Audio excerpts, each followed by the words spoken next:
Tous les profils sont acceptés, hein, c'est-à-dire que ça va à la fois des profils à type administration économique et sociale, à la fois des profils aussi scientifiques, des profils littéraires. Donc je pense que c'est ce qui fait aussi la richesse de la formation.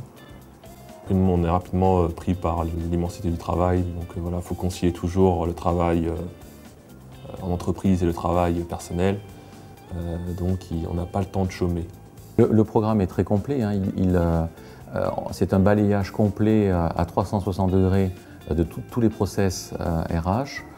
Donc on a un petit peu cette casquette comme recrutement, gestion de personnes. On est quand même assez basé sur le relationnel, mais on a quand même aussi cette petite part de commercial et de négociateur qui peut intervenir dans le métier. Donc tout cet ensemble permet d'être complètement opérationnel dans une entreprise.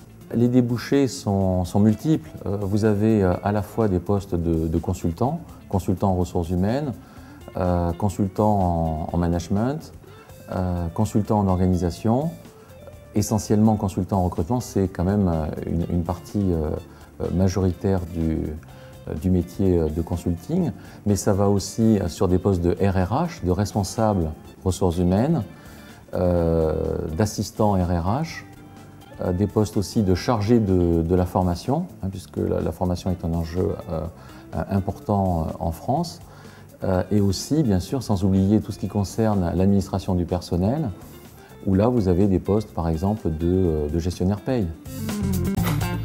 Ce qu'il ne faut pas faire en entretien, tout ce qui est le paraverbal, c'est rapidement détectable. Quand un consultant nous ment, ça se voit tout de suite.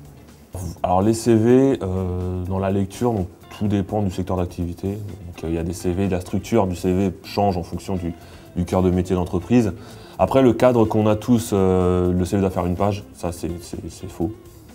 Parce qu'on a des CV, ils font 3 pages, 7 pages. Donc il n'y a pas de lecture particulière. On va dire que je suis à même maintenant de pouvoir mener un processus de recrutement de A à Z de manière autonome. Qui répond exactement à ce qu'attendent aussi les employeurs. Une capacité d'adaptation, une capacité à prendre une situation d'entreprise, à tenir compte des valeurs de cette entreprise, de sa culture d'entreprise, pour s'intégrer de la meilleure façon qu'il soit au sein d'une équipe.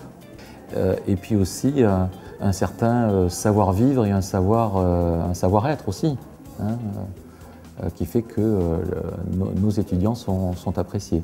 C'est quand même important, je pense, de connaître ça dans sa vie, de passer par une école de commerce pour créer comme du lien, pour créer un réseau, ce qui peut nous servir à la sortie d'un M2, pour savoir qu'un ami fait finance, un ami fait market, un ami fait négo. Maintenant, vise au moins le M2 et je pense que d'ici quelques années, même bientôt, ce sera même le vise de doctorat. Ben justement, le thème d'aujourd'hui, c'était de travailler sur Up in the Air de George Clooney en version originale. C'est un monde de l'entreprise qui est assez dur et qui est associé au néolibéralisme. Ceci étant, il y a quand même un message d'espoir qui est que la fonction RH, avec la nouvelle génération, elle est censée se régénérer. Il y a des nouvelles choses à inventer, il y a des nouvelles choses, des nouvelles pratiques à faire. What else? Je passe. Ah, faire à suivre.